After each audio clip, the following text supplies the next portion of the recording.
आखाती देशातील युद्धाचा परिणाम भारतातील इंधनावर मोठ्या प्रमाणात पाहायला मिळत आहे.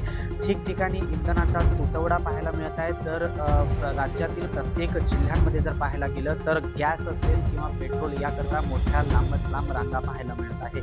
अशीच घटना अकोल्यातील अन्वी मिर्झापूरमध्ये आज एक धक्कादायक घटना पाहायला मिळालेली आहे. चक्क एक शेतकरी आपल्या सिलेंडरच्या लाईनमध्ये उभे असताना त्यांचा त्या ठिकाणी मृत्यू झाल्याची घटना घडलेली आहे. आज माझ्या पाठीमागे दाखवू शकतो कशा प्रकारे एकच गर्दी अन्वी मिर्झापूर वासियांनी या ठिकाणी केलेली आहे. संपूर्ण अन्वी मिर्झापूर या गावामध्ये एक शोककळा पसरलेली असल्याचं पाहायला मिळत आहे. माझ्यासोबत काही अन्वी मिर्झापूरचे काही नागरिक आहेत. त्यांच्यासोबत आपण जाणून घेणार आहोत नेमकी काय घटना होती. इंधनाचा तुटवडा होता का अन्वी मिर्झापूरमध्ये आणि असं काय नेमकं घडलं की त्यांना त्या ठिकाणी मृत्यूच्या दारात जावं लागलं हे नेमकं आपण जाणून घेणार आहोत. काय सांगाल दादा नेमकी एक संपूर्ण आपल्या अन्वी मिर्झापूर याला एक शोककळा पसरलेली आहे. काय नेमकी घटना? सर्वात महत्त्वाचं आधी ज्या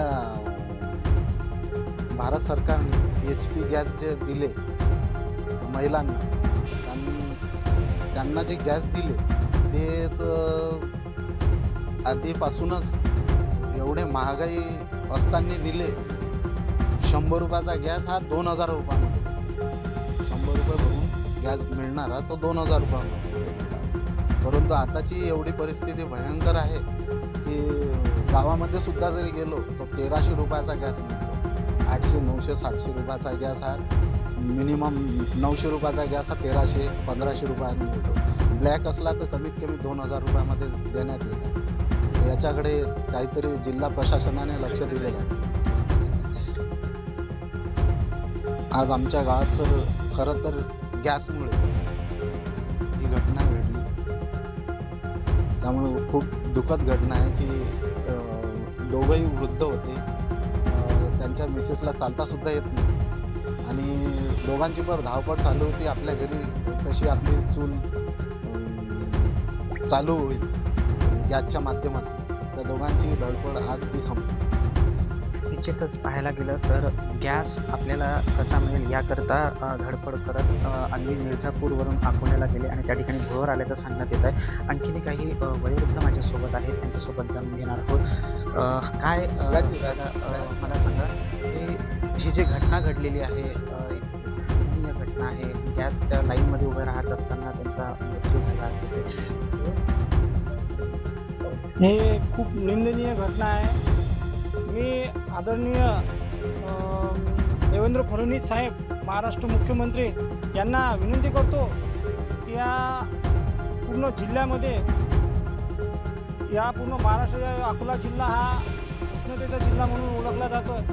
यामध्ये लोकांना, समस्त गाव नागरिकांना त्या HP गॅस एजन्सी म्हणजे जेवढ्या एजन्सी आहेत त्या ठिकाणी लाईनींनी 2-2, 3-3 दिवस उभे राहत आहेत.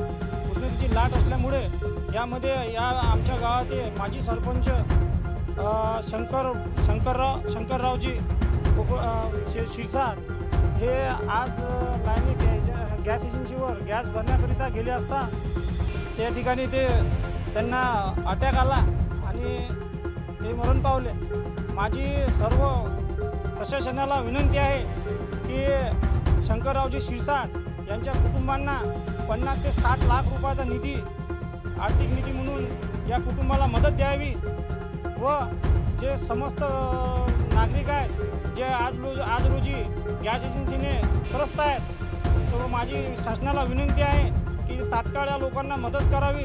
अशा घटना यानंतरही घडू शकतात व लोक मरू शकतात. म्हणून प्रशासनाने जागी व्हावे आणि सर्व जे सामान्य लोक आहेत जे आज गॅस भरण्यासाठी जागोजागी भटकत आहेत, अशा लोकांचे मरण होऊ नये म्हणून शासनाने जागे होऊन या लोकांची मदत करावी ही विनंती. आधीच जर पाहायला गेलं तर उष्णता ही विदर्भामध्ये मोठ्या प्रमाणात तापत असल्याचं पाहायला मिळत आहे.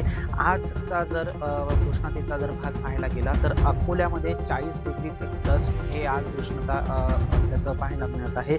अशामध्ये आपल्या घरी कशा प्रकारे सिलेंडर मिळेल आणि त्या सिलेंडरच्या माध्यमातून आपल्या घराचं चूल कशी पेटेल याकरिता शंकरराव शिरसाट हे माजी सरपंच होते आणि एक शेतकरी सुद्धा होते.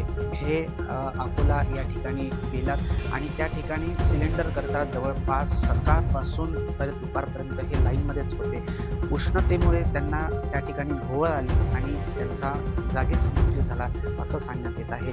एकीकडे प्रशासन सांगतं की कुठल्याही प्रकारचा इंधनाचा तुटवडा नाही, तर दुसरीकडे पेट्रोल पंप असतील अथवा गॅस एजन्सी असतील या ठिकाणी मोठ्या प्रमाणात गर्दी पाहायला मिळत आहे.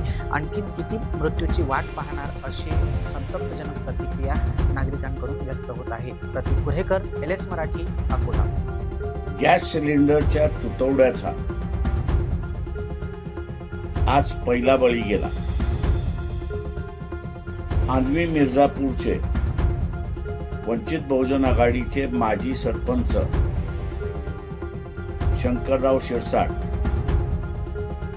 हे सकाळी 9 वाजल्यापासून गॅस लाईन मध्ये उभे होते. दुपारी 1-1:30च्या दरम्यान